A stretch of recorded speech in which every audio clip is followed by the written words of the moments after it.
एक दफ़ा इमाम हसन और हुसैन अलैहिस्सलाम अजमाइन अपने बचपन में मरवान बिन हकम और दीगर बच्चों के साथ खेल रहे थे कि अचानक किसी बात पर मरवान और इमाम हुसैन अलैहिस्सलाम में नोक झोंक हुई और ये दोनों बच्चे एक दूसरे के साथ लड़ने लगे। इमाम हसन मुजतबा अलैहिस्सलाम इमाम हुसैन अलैहिस्सलाम को रोकने लगे तो मरवान बिन हकम कहने लगा कि अहले बैत सब के सब मलऊन और लानती हैं, नाउज़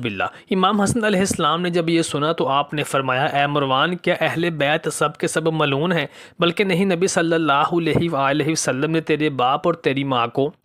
बिस्मिल्लाहिर्रहमानिर्रहीम। मोहतरम साथियों, अस्सलाम वालेकुम। दोस्तों, जब इमाम हसन मुजतबा अलैहिस्सलाम को जहर देकर शहीद कर दिया गया तो आपने इंतकाल फरमाने से पहले वसीयत करते हुए फरमाया था कि मुझे मेरे नाना इमामुल अंबिया मोहम्मद मुस्तफ़ा सल्लल्लाहु अलैहि वसल्लम के पहलू में दफन किया जाए। और साथ ही आपने ये भी इरशाद फरमाया था कि अगर नबी सल्लल्लाहु अलैहि वसल्लम के पहलू में मेरी तदफीन होने के रास्ते में बनु उमैया की तरफ से कोई मज़ाहमत या रुकावट का सामना करना पड़े तो फिर मुझे आम मुसलमानों के कब्रस्तान में ही दफन कर दिया जाए। चुनाचा जब इमाम हसन अलैहिस्सलाम का जनाजा तैयार करके रोज़ा रसूल की जानब ले जाया जा रहा था तो ये मरवान बिन हकम ही वो बदबख्त था जिसने जनाजा रोक लिया था और कहा था कि मैं कभी भी हसन को रोज़ा रसूल सल्लल्लाहु अलैहि वसल्लम में दफन नहीं होने दूंगा। और इस बदबख्त ने इमाम हसन अलैहिस्सलाम के जनाजे पर तीर भी बरसाए थे। इस मौके पर इमाम अली मुकाम इमाम हुसैन अलैहिस्सलाम और उनके कुछ साथी आगे बढ़कर मरवान बिन हकम के साथ झड़प करने लगे तो वहां पर मौजूद सहाबा कराम ने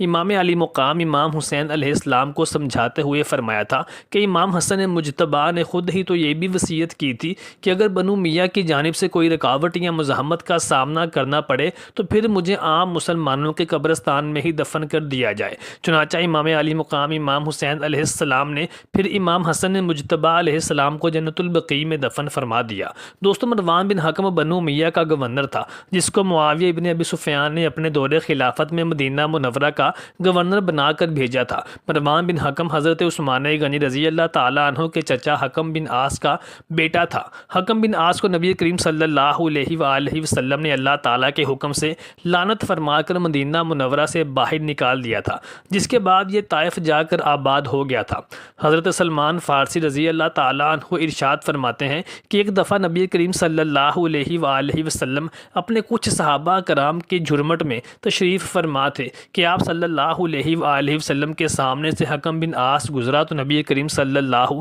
अलैहि वसल्लम ने हकम बिन आस की जानिब देखते हुए इरशाद फरमाया कि यह मलऊन है और इसकी पुश्त में इसकी औलाद भी मलऊन है। यहाँ पर कुछ आइम्मा कराम और हदीस के मुफस्सरीन इस हदीस में हकम बिन आस को तो मलऊन मानते हैं लेकिन मरवान बिन हकम को मलऊन नहीं मानते और इसकी वजाहत में लिखते हैं कि नबी करीम सल्लल्लाहु अलैहि वसल्लम ने सिर्फ हकम बिन आस पर ही लानत भेजी थी, उसको ही मलून करार दिया था, उसकी औलाद को नहीं। लेकिन बात के हालात ने और मरवान बिन हकम की शख्सियत ने और उसके किरदार ने इस बात को किसी हद तक वाजिया भी कर दिया कि नबी करीम सल्लल्लाहु अलैहि वसल्लम ने मलून के अल्फाज हकम बिन आस के साथ साथ मरवान बिन हकम के लिए भी इस्तेमाल किए थे, क्योंकि मरवान बिन हकम तारीख़ इस्लामी का एक स्याह बाप बनकर रह गया था। मरवान बिन हकम और उसके बाप हकम बिन आस को मदीना बदर कर देने के बाद जब नबी करीम सल्लल्लाहु अलैहि वसल्लम का विसाल बाकमाल हुआ तो अबू बकर सिद्दीक़ रज़ी अल्लाह ताला अन्हु पहले खलीफा बने। उनके दौरे खिलाफत में हकम बिन आस ने मदीना मुनव्वरा आने की कोशिश की, लेकिन अबू बकर सिद्दीक़ रज़ी अल्लाह ताला अन्हु ने नबी करीम सल्लल्लाहु अलैहि वसल्लम की सुन्नत पर अमल करते हुए इसको मदीना बदर ही रखा। फिर उमर फ़ारूक रज़ी अल्लाह ताला अन्हु के दौरे खिलाफत में भी हकम बिन आस ने मदीना मुनव्वरा आना चाहा तो लेकिन उमर फ़ारूक रज़ी अल्लाह ताला अन्हु ने भी हकम बिन आस को मदीना मुनव्वरा आने की इजाज़त ना दी। जब उस्मान गनी रज़ी अल्लाह ताला अन्हु तीसरे खलीफा के तौर पर सामने आए तो इन्होंने हकम बिन आस को फ़ौरन मदीना मुनव्वरा की इजाज़त दे दी थी, क्योंकि ये उस्मान गनी रज़ी अल्लाह ताला अन्हु का चचा था। हज़रत उस्मान गनी रज़ी अल्लाह ताला अन्हु भी बनु उमैया से ताल्लुक़ रखते थे और बनु उमैया और बनु हाशिम के जद अमजद एक ही थे जिनका नाम अब्द मनाफ था। अब्द मनाफ से उसके दो बेटे पैदा हुए जिनमें से एक का नाम अब्द शम्स था जबकि दूसरे का नाम अबू हाशिम था और बनु हाशिम से ही नबी करीम सल्लल्लाहु अलैहि वसल्लम के दादा हज़रत अब्दुल मुत्तलिब पैदा हुए थे। अल्लाह ताला ने उनको 10 बेटों से नवाजा था। जिस तरह से उन्होंने अल्लाह तबारक व ताला से ये मन्नत मानी थी कि ऐ मेरे अल्लाह,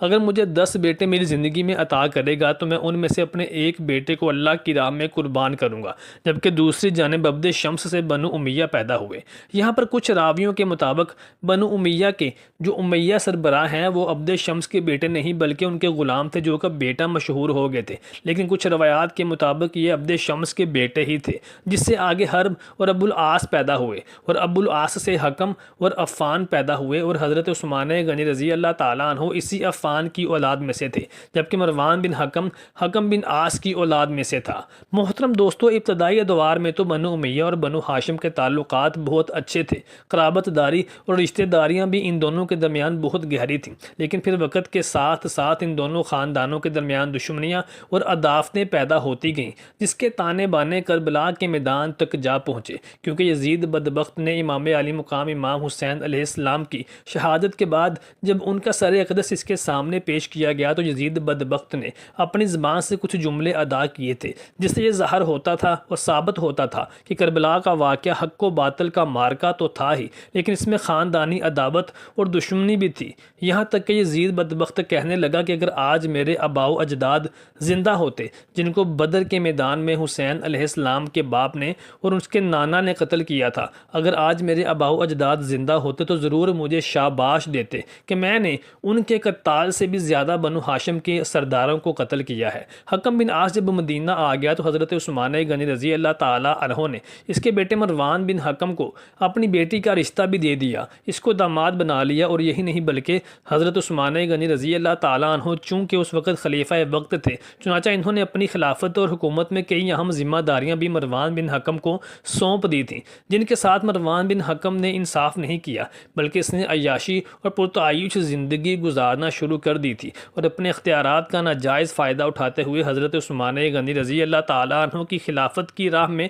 रुकावटें भी पैदा करने लगा, जिसकी वजह से ख़वारिजियों को और बागियों को खुलकर मौका मिल गया। उन्होंने हज़रत उस्मान गनी रज़ी अल्लाह ताला अन्हु को मज़लूमाना तौर पर शहीद कर दिया और इस शहादत में मरवान बिन हकम का भी एक नहायत अहम किरदार था, क्योंकि मरवान बिन हकम की आए दिन की बदअमालियों और बेअतदालियों और नाइंसाफ़ियों की वजह से मुसलमान पहले ही उससे सख्त नाला और उसके ख़िलाफ़ थे। फिर जलती पर तेल का काम उन मुनाफ़िकीन ने किया जो कि पहले से ही ताक लगाए बैठे थे कि मरवान बिन हकम के ज़रिए हज़रत उस्मान गनी रज़ी अल्लाह ताला अन्हु की हुकूमती और सियासी पॉलिसियों के ख़िलाफ़ मुसलमानों को उकसाना शुरू कर दिया और यूँ सादा लोग मुसलमान इन मुनाफ़िकीन और बागियों के झांसे में आने लगे और हज़रत उस्मान गनी रज़ी अल्लाह ताला अन्हु की खिलाफत और हुकूमत के ख़िलाफ़ एक तहरीक का आगाज़ हुआ, जिसमें बड़े बड़े और मशहूर सहाबा कराम भी शामिल थे। लेकिन कत्ल उस्मान गनी रज़ी अल्लाह ताला अन्हु में सहाबा कराम अजमाइन का कोई किरदार नहीं था, बल्कि वह हज़रत उस्मान गनी रज़ी अल्लाह ताला अन्हु की सियासी और हुकूमती पॉलिसियों पर तनकीद ज़रूर करते थे